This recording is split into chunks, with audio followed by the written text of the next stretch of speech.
The biggest lie is to tell people that they've revised the King James. They didn't revise it. They bait and switched. They walked in with the received text, and they walked out with the Alexandrian text. They walked in with the preserved words of God, and they walked out with the perverted words of man. So of course it's going to look different, and of course it's going to be revised, because it's not the same words.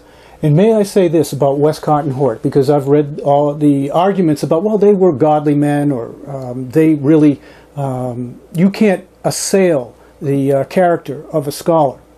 Okay, I'm a businessman.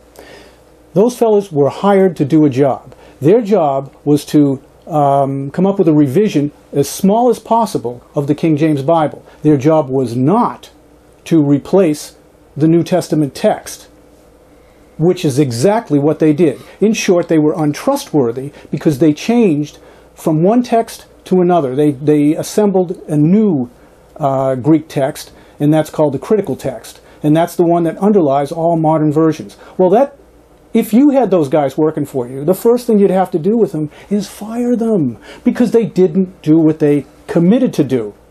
Not so much, it's not that they were told to do something. They were told to do something, but they agreed to do something. These guys broke their agreement. They didn't do what they promised that they would do. So you can say, well, you know, one of these guys belonged to the ghostly guild, or, you know, somebody else prayed to Mary, or any of those things. Look, who cares what those guys did? All I'm telling you is they had a job to do, and they didn't do the job they agreed to do. Now, those kind of people that don't do what they tell you they're going to do, you can't trust them. So why should you trust the text that they created?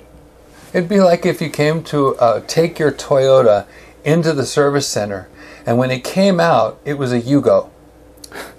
It's not the same thing. Right. You would not trust those repairmen now, would you? Not in the least.